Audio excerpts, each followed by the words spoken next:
Vamos lá.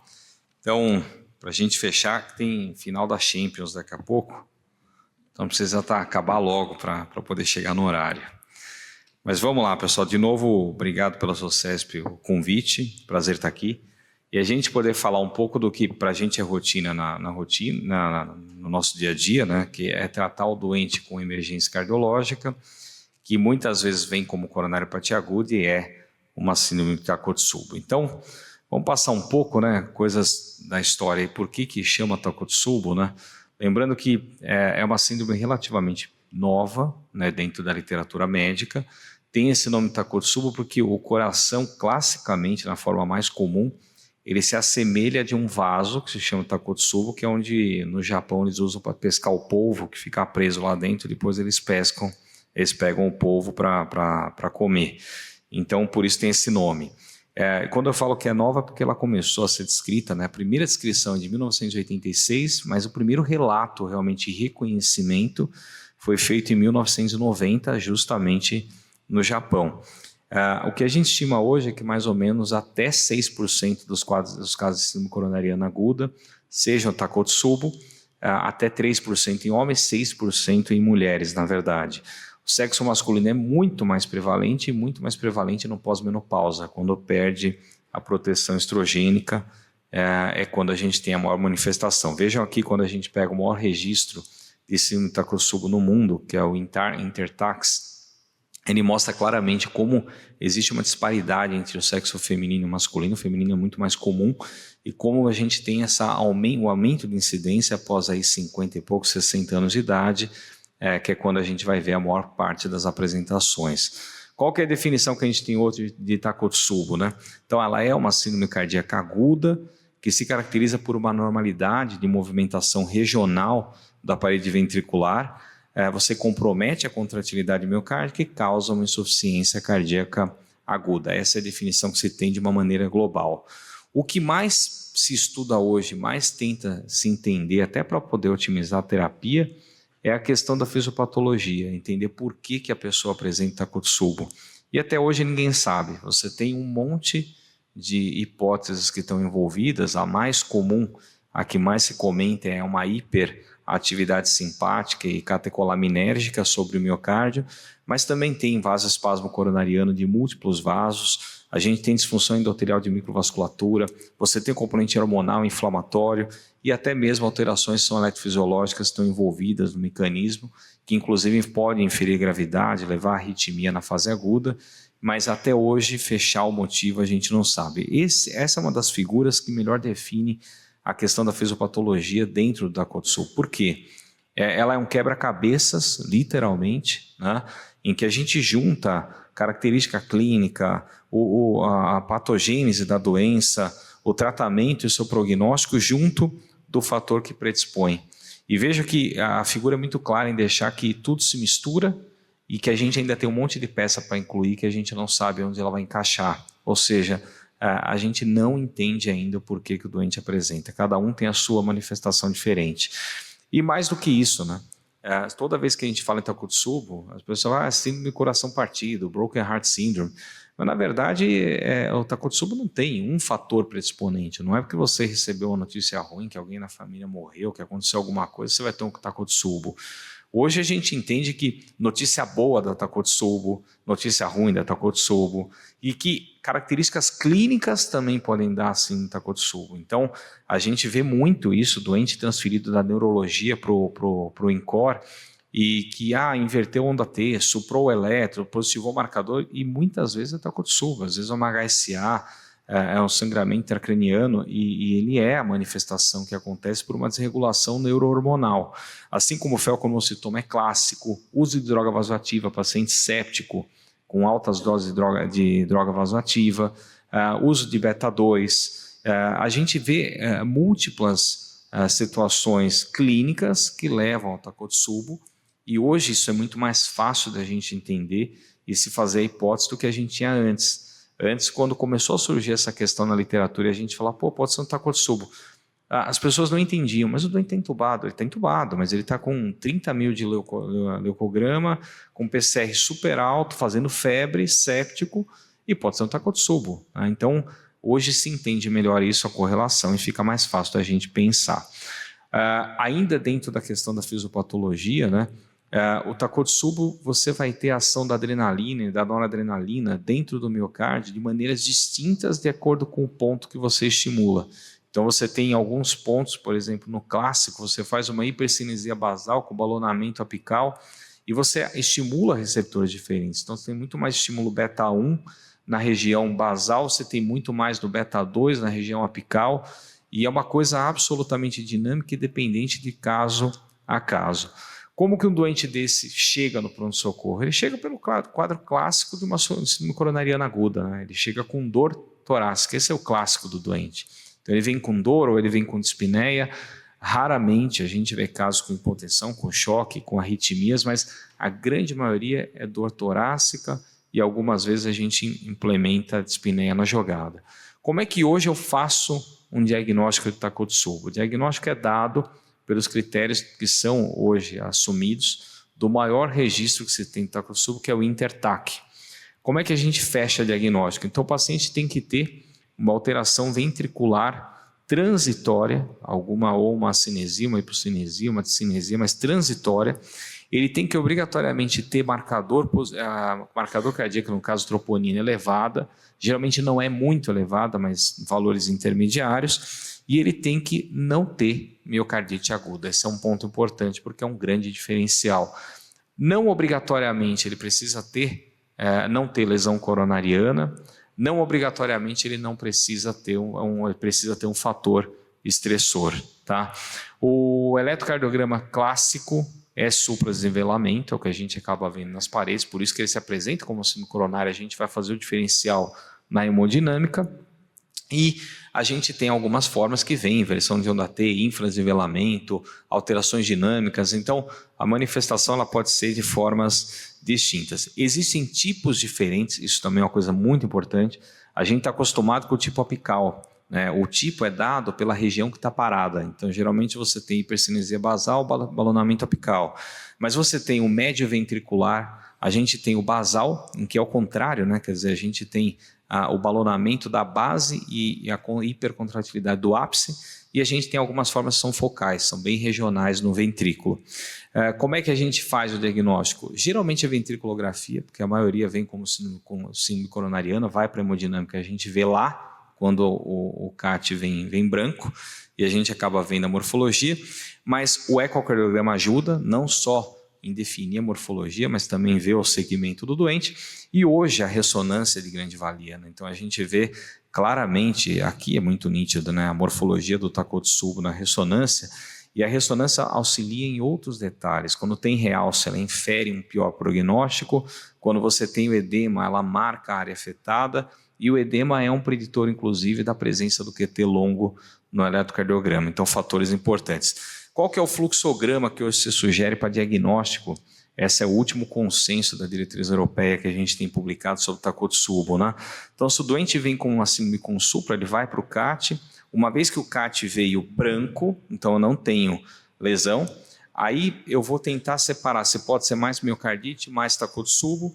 Se eu acho que é mais miocardite, ele vai direto para a ressonância. Se eu acho que é Takotsubo, geralmente ele não vai para a ressonância naquele momento, mas aí eu vou seriar o ecocardiograma para ver a recuperação. E para aquele doente que é uma síndrome sem supra, é óbvio que, numa maneira geral, ele vai para o cateterismo também, eu posso definir no pós, mas se é um doente jovem, se é um paciente com uma manifestação completamente atípica, se teve um fator estressor, hoje a gente tem essa questão da utilização de um score, que é o INTER-TAC, que também vem do maior registro, e que a gente classifica a pontuação para esse paciente, e de acordo com a pontuação, geralmente quando maior que 70, ele dá uma chance maior de diagnóstico, então eu vou atrás do diagnóstico nessa situação, aí voltando aqui, e aí eu vou primeiro para um exame de imagem que não é o cateterismo, mas quando o score é baixo, a ideia é que faça o cateterismo primeiro e siga o fluxograma da maneira habitual.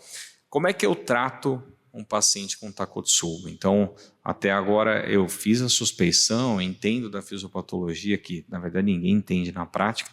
Eu chego na questão do diagnóstico, está dado, quer dizer, eu firmei que não tem lesão coronariana culpada pelo problema, eu vejo o tipo do Takotsubo, eu caracterizo a questão por ressonância, defino que aquilo está subexcluir miocardite, mas eu preciso manejar esse doente.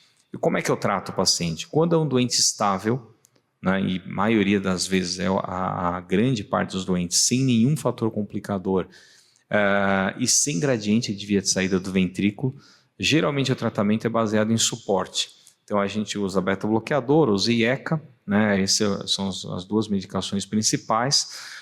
Lembrando que existe uma ideia de que é estimulação catecolaminérgica, eu vou dar beta-bloqueador, mas o IECA é o único medicamento com evidência até hoje de que auxilia na recuperação do ventrículo. Tá? Então esse é um ponto importante. Quando o doente está muito congesto, o diurético entra na jogada, aí eu posso usar até nitroglicerina, o tridil endovenoso, com a ideia de tirar a pós-carga, e a anticoagulação é questionável. Algumas diretrizes indicam para fração menor que 30% ou para o doente que tenha um balonamento apical importante por um risco maior de formar trombo. Veja que no manejo terapêutico, quando a gente olha para os estudos principais, o único medicamento no doente estável em termos de recuperação de ventrículo e até mesmo esboçando melhora de mortalidade em 1 ano é o IECA. Tá? Então todo mundo tem uma ideia inversa disso, que o beta-bloqueador é o principal, mas não é o principal. O principal é o inibidor de enzima conversora de angiotensina. E quando o doente tem obstrução de via de saída, né? Quando o doente vem grave ou com uma morfologia que pode levar a uma maior gravidade, primeiro evitar qualquer droga catecolaminérgica. Por esse motivo que se evita usar dobutamina, por exemplo, nesse perfil de doente. Né? Então, o levosimendan, como inotrópico, quando necessário, acaba sendo a primeira opção, porque ele faz uma via de sensibilização de canal de cálcio que não é a via de ação da dobutamina, justamente por estímulo beta. Beta-bloqueador pode ser usado, mas se for choque cardiogênico grave, paciente bradicárdico, obviamente que não, né?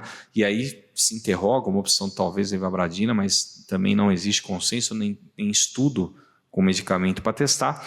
E casos de extrema gravidade, que o doente evolua com choque grave, realmente a gente tem até a possibilidade de canular o doente, colocar em ECMO veno-arterial e até utilizar Impella como via de tratamento. Aqui também um algoritmo de tratamento desses doentes, quer dizer, a partir do momento que eu vi que ele tem obstrução de via de saída e ele está em choque cardiogênico, a ideia não é reduzir os inotrópicos, usar mais para o levosimendan como principal. Beta-bloqueador aqui a gente fica absolutamente limitado e fica limitado até em manejar a volemia. Se eu tiro um pouco mais, ele vai chocar e vai aumentar o gradiente. Se eu deixar ele hipervolêmico, também acaba evoluindo mal. E nesses casos que a gente dá o suporte inicial, se o doente evolui bem, ótimo. Se ele não evolui bem, são pacientes que a gente encara como uma miocardite aguda fulminante que tem que canular em ECMO para poder tirar da fase aguda até você esperar a recuperação ventricular. Lembrando que uma das maiores complicações da ECMO é você ter distensão de ventrículo esquerdo e esse doente já vem inicialmente com uma distensão principalmente de balonamento de ponta de ventrículo. Então é um caso muito difícil e desafiador da gente poder manejar. Esse paciente tem complicações ao longo da internação? Pode ter sim. Frequentes são as clássicas, insuficiência cardíaca aguda, obviamente você ter a obstrução de via de saída, com insuficiência mitral, com choque cardiogênico.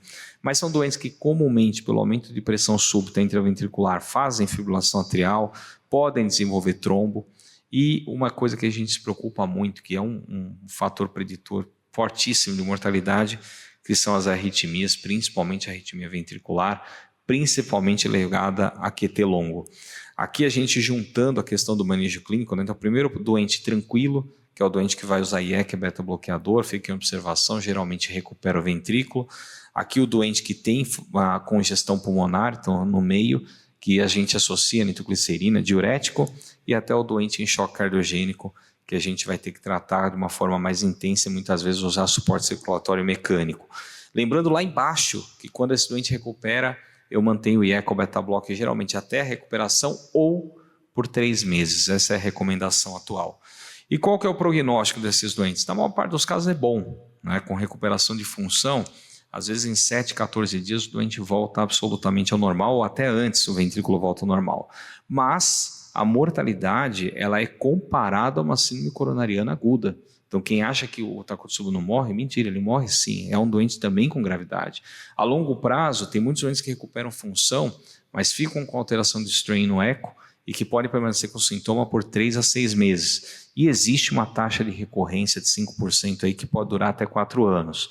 A gente tem alguns fatores preditores ruins de evolução, próprio sexo masculino, paciente com idade mais avançada, quando o trigger é neurológico pela própria doença de base, disfunção grave, troponina muito alta e as próprias arritmias ventriculares. Lembrando que, voltando aqui só as próprias arritmias ventriculares são um dos maiores fatores preditores que o doente vai mal, né?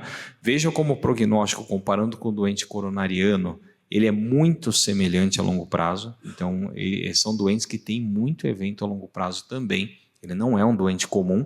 E veja como, comparando com a síndrome coronária aguda, o prognóstico é igual ou, em algumas casuísticas, até pior durante a própria internação. Então, não é um doente tranquilo para a gente olhar que a coronária está branca, que não tem lesão grave e que, portanto, ele vai ficar bem, eu posso mandar embora. Ele não é um doente tranquilo, ele tem risco também e pode morrer. E para a gente fechar, só uma coisa que a gente viu acontecer também, que foi na época do Covid, a apresentação de Takotsubo foi uma coisa que também foi comum a gente ver nas emergências, e aí juntava com a gravidade do Covid, principalmente no começo da pandemia, e a gente chegou a ter uma mortalidade que batia próximo de 20% na apresentação. Então, realmente mostrando a gravidade da doença.